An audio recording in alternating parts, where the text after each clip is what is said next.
उत्तरायण में पतंग की कातिल डोर से पक्षियों की और कई बार लोगों की जिंदगी भी खतरे में पड़ जाती है। ऐसे में सूरत के युवा इनोवेटर ने एक अनोखी खोज की है। सूरत के युवा इनोवेटर विकी वखारिया और उनकी टीम ने एक ऐसी पतंग तैयार की है जिसे उड़ाने के लिए ना ही डोर की जरूरत है, ना ही हवा की।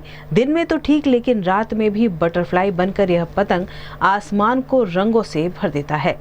इस पतंग से दुर्घटनाएं तो कम होंगी ही, साथ ही पर्यावरण का भी संरक्षण होगा। दरअसल विकी की टीम ने इस सूरती पतंग को इंडोनेशिया, सिंगापुर और चीन समेत के कई अंतर्राष्ट्रीय काइट फेस्टिवल में उड़ाते हुए विदेश में भी भारत का डंका बजाया है। चीन में इस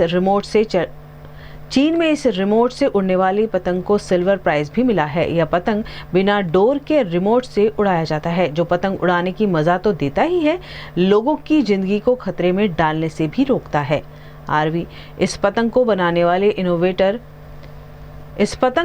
वाले इनोवेटर विकी वखारिया ने कहा कि मनोरंजन के साथ साथ सुरक्षित रूप से उत्तरायण का पर्व मनाया जाए, इसलिए यह इनोवेटिव पतंग तैयार की गई है। अब तक 15 से ज्यादा पतंग विकी और उनकी टीम बना चुकी है और एक पतंग बनाने का खर्च करीब 40 से 45 हजार रुपए होता है।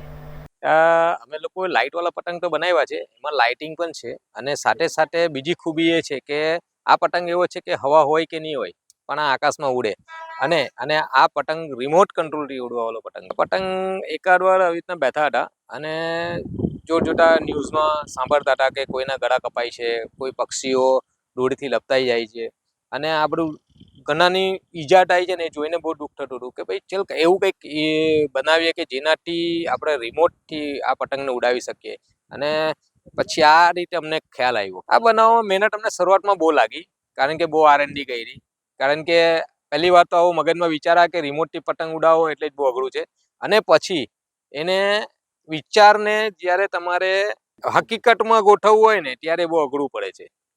ત્યારે અમને બહુ મહેનત લાગી છે અને મહેનત કરતાં કરતાં આજે અમને સક્સેસ મળી ગઈ અને આજે અમે એ જ વસ્તુને ફ્લાય કરીએ છીએ।